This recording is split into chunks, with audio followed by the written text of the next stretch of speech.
Gold and silver rising together, a warning from history. I spent over 50 years studying markets, economies, and the patterns that repeat throughout history. And there's something happening right now that I need to talk to you about, something that most people are completely missing, something that, when it happens, changes everything. Gold and silver don't rise together by accident. They never have, and they never will. When these two metals move in tandem, surging upward together in a coordinated, persistent way, it's not just a market movement, it's not speculation, it's not some random event that traders are exploiting. No, it's a warning from the market itself that something fundamental is breaking in the monetary system we all depend on. The problem is, most people only understand this warning after the damage has already been done, after their savings have been eroded, after their purchasing power has vanished, after their retirement plans have crumbled. And right now, as we speak, it's happening again. Let me share something with you. If you look carefully at the last 100 years of financial history, if you study the patterns the way I have, you'll see something remarkable. Every single time gold and silver surge simultaneously, something fundamental breaks in the monetary system. This isn't a prediction I'm making. This is a logical consequence of forces that are already in motion, forces that have been building for years, forces that are now reaching a critical point. And today I want to help you understand why this matters so much to you, to your family, and to your financial future. Because understanding these patterns, these cycles, can mean the difference between protecting your wealth and losing it. We're living through a peculiar moment in American economic history. In 2025, we witnessed something extraordinary. Gold rose over 70%. Silver surged over 140%. For the first time in decades, these metals climbed together in a coordinated, persistent way that caught most investors completely off guard. Now, to most people watching the news, this looks like just another normal market movement. Bulls and bears, ups and downs, the usual noise of financial markets. But I'm telling you, it's not. And if you understand the incentives behind precious metals, if you understand what makes them move, you understand they respond to very specific forces. These forces historically appear when confidence in the monetary system begins to crack. Think of it this way, and I want you to really visualize this. Gold and silver are like canaries in the coal mine. Remember those? Miners used to take canaries down into the mines because these birds were sensitive to toxic gases. When the canary started struggling, when it stopped singing, the miners knew they needed to get out fast. The canary was detecting something in the air that the miners hadn't felt yet. Well, gold and silver are doing the same thing right now. They're singing together, loudly, urgently, and what they're detecting is the gradual erosion of confidence in the US dollar as a reliable store of value. Now, if you're finding this interesting, if this is making you think differently about what's happening in the economy, do me a favor. Stay with me through this entire conversation. Share this with someone you care about, someone whose financial future matters to you. Because what I'm about to share with you, most financial advisors won't tell you. Most economists won't tell you, but history will. History is an excellent teacher, especially when it comes to monetary patterns. Over the last 500 years, every time gold and silver rose simultaneously for prolonged periods, it coincided with confidence crises in the dominant currencies of the era. Every single time. Let me give you some examples that will make this crystal clear. In Germany, in the early 1920s, before the famous hyperinflation that destroyed the middle class, gold and silver began rising together. People still didn't fully understand what was happening. They went about their daily lives, working, saving, planning for the future. But the metals were already signaling the loss of confidence in the German mark. It wasn't a speculative movement. It was financial survival instinct kicking in for those who were paying attention. When President Nixon ended dollar convertibility to gold in 1971, fundamentally changing the global monetary system overnight, gold and silver skyrocketed together. It was the market recognizing that the rules of the game had fundamentally changed. The people who understood this early, who positioned themselves accordingly, they protected themselves. Those who didn't, those who trusted that everything would be fine, they saw their purchasing power evaporate in the inflation of the 1970s. After the 2008 crisis, when central banks began printing money massively, when they implemented quantitative easing and expanded their balance sheets in ways we'd never seen before. Gold and silver rose together again. The market was signaling distrust in these extraordinary monetary policies. The canaries were singing, and this is where most people get confused. They think each of these events is unique, separate, unconnected. But I'm telling you, this pattern repeats because the fundamentals are always the same. When there's too much money creation, when there's too much debt, when there's too much leverage in the system, precious metals respond as an early warning system. It's that simple. It's that predictable. To understand why gold and silver rise together during systemic crises, you need to understand three fundamental principles. I call them the three laws of monetary reality. And once you understand these, you'll never look at your savings, your investments, or your financial future the same way again. The first principle is the law of monetary supply and demand. When governments create money faster than the economy produces goods and services, each monetary unit is worth less. It's simple mathematics. You don't need a ASD in economics to understand this. If you have $10 and there are 10 apples, each apple costs $1. If you suddenly have $20 but still only 10 apples, each apple now costs $2. Your money didn't become worth more, it became worth less. Gold and silver cannot be created out of thin air. Their supply grows very slowly through mining, through extraction, through physical processes that take time and resources. When the supply of paper money accelerates, but the supply of metals remains relatively constant, metals naturally appreciate. It's like a seesaw. The more paper on one side, the higher metals rise on the other. This isn't speculation. This is physics applied to economics. The second principle is what I call the reflection of confidence. Currencies function based on confidence, confidence that the government will honor its promises, confidence that the currency will maintain its value, confidence that institutions are solid and trustworthy. When this confidence diminishes, when people start questioning whether their money will be worth the same tomorrow as it is today, they seek assets that don't depend on government promises. Gold and silver are exactly that. Intrinsic value, independent of policies or promises. You don't need to trust a government to value gold. You don't need to believe in a central bank's policy to know that silver has worth. This seems abstract, theoretical, until you look at your own bank account and realize that the number you see is just digits on a screen, backed by nothing but confidence. The third principle is the leverage cycle. All economic systems go through leverage cycles. First, people borrow moderately. They're cautious, careful, remembering past mistakes. Then, encouraged by results, by success, by rising asset prices, they borrow more. Credit expands, risk increases, eventually debt becomes unsustainable. The weight of obligations exceeds the capacity to repay. When the deleveraging cycle begins, when the music stops and everyone rushes for the exits, everyone wants real liquidity, not promises, not IS, not complex financial instruments. Gold and silver represent ultimate liquidity. They're the money that doesn't depend on anyone else's promise. Now let me make this personal for you. Let me show you how this affects real people, real families, real lives. Imagine a typical American family. Let's call them John and Mary. In 1970, John worked in a factory. Mary took care of the house and children. They had a house with a mortgage, some savings in the bank, and they believed that by working hard, by playing by the rules, they could retire comfortably. They believed in the American dream. In 1970, gold was about $35 an ounce. The average annual pay was roughly $6,500. That means a typical worker's annual income was equivalent to about 186 ounces of gold. Think about that. A year of hard work could buy you 186 ounces of this precious metal. Fast forward to early January 2026. Gold is around $4,400 to $4,500 per ounce. If the average annual pay is around $52,000, that same income is now equivalent to roughly 11 to 12 ounces of gold. Do you see what happened? The purchasing power, the real value of labor, declined by over 90% when measured in gold. That's the point. Gold measures long-term confidence in money, and that confidence has been steadily eroding for decades. This is the kind of detail that rarely appears in the news.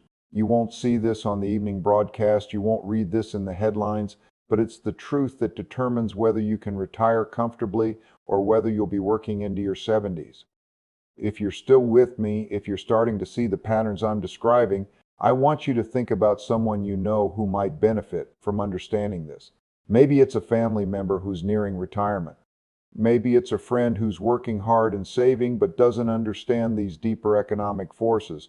Consider sending this to them, not because I need you to, but because they need to understand what's really happening. Now, if you look carefully at current data, if you dig beneath the surface of official reports and press releases, you'll see troubling signs that explain why gold and silver are rising together again. By late 2025, US federal debt had moved above $38 trillion. 38 trillion. That's a number so large it's almost impossible to comprehend. And as that burden grows, so do interest costs, pressuring budgets and limiting policy choices. Interest costs have surged dramatically. In fiscal year 2020, net interest was about $345 billion. Since then, interest has climbed sharply and is projected to keep rising, tightening the government's budget constraints. Congressional Budget Office projections show interest costs rising substantially over time, reaching much higher levels in the coming decade. Historically, this is exactly the point where the mistake happens, the point where governments face an impossible choice: cut spending and face political backlash, raise taxes and slow the economy, or devalue the currency and hope people don't notice. Since 2008, the Federal Reserve has expanded the monetary base in unprecedented ways. In crisis moments, they create trillions of dollars with a few computer clicks. Each dollar created dilutes the value of existing dollars. It's like adding water to milk. The volume increases, but the concentration decreases. The milk looks the same, but it's not. And eventually, everyone notices it tastes different. The American government systematically spends more than it collects, year after year, decade after decade. This isn't sustainable indefinitely. Eventually, either you cut spending or increase taxes or devalue the currency. Historically, the option almost always chosen is to devalue the currency, because it's the quietest option, the option most people don't immediately understand. The option that lets politicians avoid hard decisions today by borrowing from tomorrow. And here's something else that's happening. When there's geopolitical instability, when tensions rise, when trust breaks down, countries begin questioning their dependence on the US dollar. This reduces international demand for the dollar, pressuring its value. We're seeing this happen right now. Central banks around the world are diversifying their reserves, buying more gold, holding fewer dollars. All these factors are happening simultaneously. It's no coincidence that gold and silver are responding. The canaries are singing. You might be thinking, this is all very interesting, but how does it affect my practical life? I don't own gold mines. I'm not a currency trader. I'm just trying to save for retirement and take care of my family. The answer is, this affects you more than you imagine. When the dollar's value decreases, everything becomes more expensive. Not just imported items, not just luxury goods, everything. Energy, food, housing, the things you need every day. Your retirement savings, which seem sufficient now, might not be anymore. Let me give you a concrete example. If you have $500,000 saved for retirement and real inflation is 7% per year, in 10 years your purchasing power will be only about $254,000 in current terms. You've lost half your standard of living, not because you made bad decisions, not because you didn't work hard, but because the value of money itself changed. Stocks and bonds are denominated in dollars. If the dollar loses value, these investments can rise nominally but lose real value. It's a dangerous illusion. Many people look at the stock market rising and think they're getting rich. But if we measure in terms of gold, if we measure in terms of real purchasing power, they're often actually losing wealth. The numbers go up, but the value goes down. Now, if you have fixed rate debt, monetary devaluation can be beneficial in the short term. You pay the debt with dollars worth less than the dollars you borrowed. But be careful. If inflation shoots up dramatically, the Federal Reserve might be forced to raise interest rates to extreme levels, causing a severe recession. And in that environment, jobs disappear, incomes fall, and debt becomes a crushing burden. And here's the point that matters most. The cruelest impact. People who work their entire lives, who save diligently, who plan carefully, who do everything right, can see their plans destroyed by monetary decisions over which they have no control. This is why understanding these cycles is crucial. Based on historical patterns and fundamental principles I've studied over decades, here are practical guidelines to protect your family. Not to make you rich overnight, not to promise easy solutions, but to help you preserve what you've worked so hard to build. First, intelligent diversification. Don't put all your eggs in the S-dollar basket. This doesn't mean selling everything and buying gold. It doesn't mean panicking or making rash decisions, but it means recognizing that currencies aren't immortal. They change, they evolve, they sometimes collapse. An allocation of 5 to 10% in precious metals is a form of insurance against monetary depreciation. It's not to get rich quickly, it's to preserve wealth over time. Think of it like fire insurance on your house. You don't buy fire insurance hoping your house burns down. You buy it so that if something terrible happens, you're protected. Second, understand that we're in a late phase of the credit cycle. Too much debt, too much stimulus, too much leverage.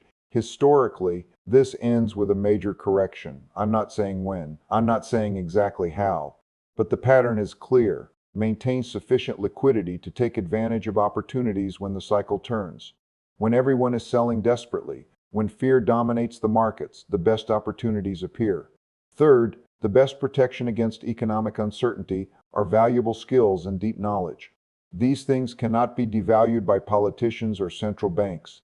Invest in yourself. Invest in your abilities. Invest in understanding how the world really works. This knowledge is wealth that no one can take from you. Fourth, think long term. Economic cycles are long. What you do today might not impact your life dramatically, but it will certainly impact the lives of your children and grandchildren. Plan in decades, not years. Build foundations that last. Create resilience that transcends individual market movements. This isn't a prediction I'm making about next week or next month. This is a logical consequence of forces already in motion. No one can predict exactly how or when these cycles will unfold. Anyone who tells you they know exactly what will happen is lying to you or to themselves. What's important is understanding the patterns and preparing for multiple scenarios. Let me share with you the key indicators I watch to navigate these uncertain times. These are the signs I pay attention to, the metrics that matter. First, keep your eyes on the speed of monetary creation. When central banks accelerate money creation, when they expand their balance sheets rapidly, historically, this precedes periods of inflation and monetary instability. It's like watching storm clouds gather on the horizon. Second, observe real interest rates. These are nominal rates minus inflation. When real rates stay very negative for too long, this encourages speculative behaviors and bubbles. People borrow to invest in assets, hoping inflation will make their debts cheaper while their assets appreciate. This creates unsustainable imbalances. Third, pay attention to international demand for the dollar. If other countries begin reducing their dollar reserves or trading in other currencies, this pressures the dollar's value. The dollar's strength has always depended on global demand. When that demand weakens, the foundation shakes. Fourth, monitor the debt-to-GDP ratio. In January 2026, this ratio is around 120%, a level that many economists consider problematic for long-term fiscal stability. When debt grows faster than the economy, when the burden increases faster than the capacity to carry it, eventually something has to give. Some major banks and research desks have published bullish targets for gold over the next couple of years, showing how seriously institutions are taking the shift in monetary risk. These aren't fringe analysts or conspiracy theorists. These are mainstream financial institutions adjusting their views based on the same patterns I'm describing to you. For silver, some specialists see significant upside potential considering the structural deficit that has persisted since 2021. This is the reality of the numbers, not sensationalism, not fear-mongering, just careful analysis of supply and demand fundamentals. To understand the current moment, it's useful to see the long-term perspective, the really long view that puts everything in context. Over the last 500 years, there have been several changes in the global monetary system. Between 1500 and 1600, Spain dominated with gold from the Americas. Between 1700 and 1800, England dominated with the pound sterling. Between 1900 and 2000, the United States dominated with the dollar. Each transition happened when the dominant empire accumulated too much debt, lost economic competitiveness, and could no longer maintain its currency as a reliable standard. This isn't a prediction. It's an observable pattern that has repeated throughout human history.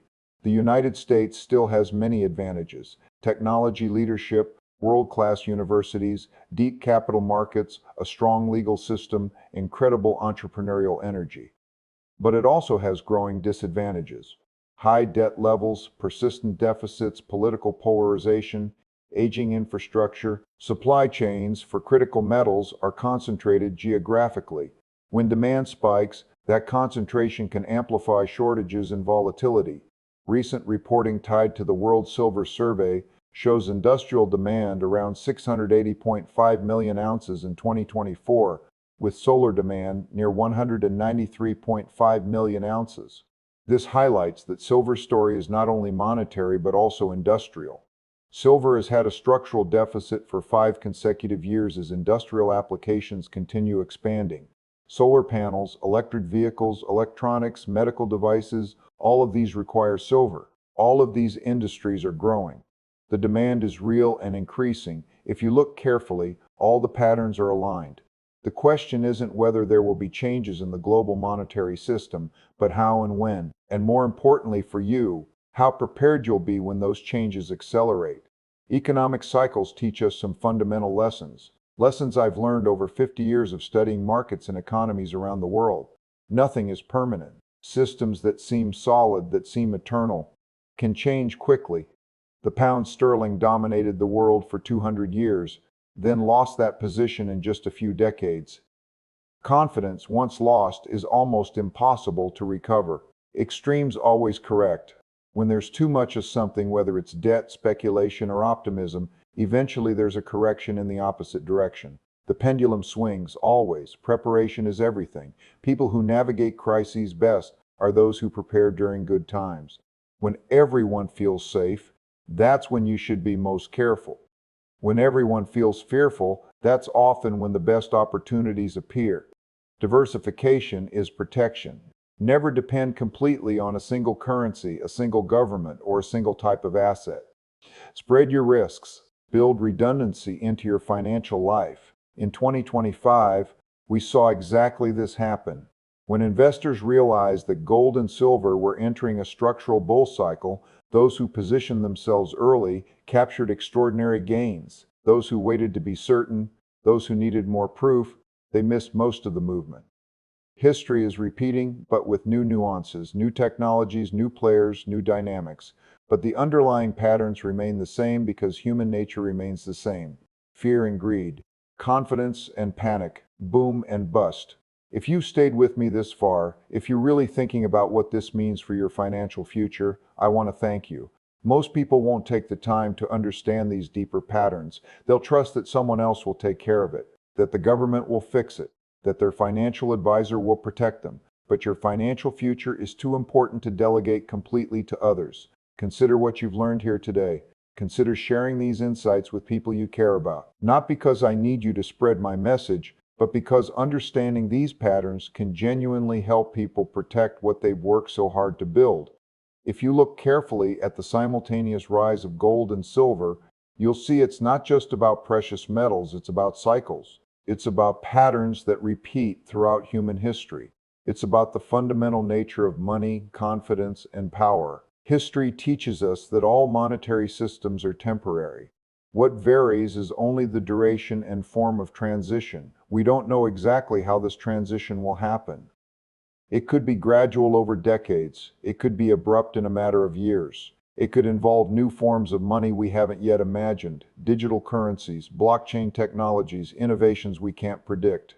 What we know is that being prepared is never a mistake. Having insurance you don't need is better than needing insurance you don't have.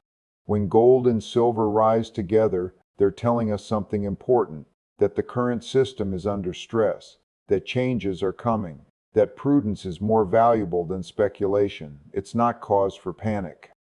I want to be very clear about that. Panic is the enemy of good decision making, but it is cause for preparation, for thoughtful consideration of how you're positioned, for honest assessment of your vulnerabilities and strengths. Because in the end, real wealth isn't in paper or promises. It's in your ability to adapt, to understand cycles, and to make decisions based on solid principles rather than emotions or fear. The wisdom of metals is ancient. They've survived all empires, all currencies, all crises. They've outlasted kingdoms and democracies, gold standards and fiat currencies, and they're rising together now for a reason. The question isn't whether you should pay attention. The question is, what are you going to do with this information? Because historically, those who understood these signals early didn't have to run when the crisis came. They were already prepared. They had already adjusted their positions. They had already built their insurance. Your financial future depends on decisions you make today, not tomorrow, not next year, today. Understanding these patterns is the first step. Taking action based on that understanding is the second. The canaries are singing. The question is, are you listening?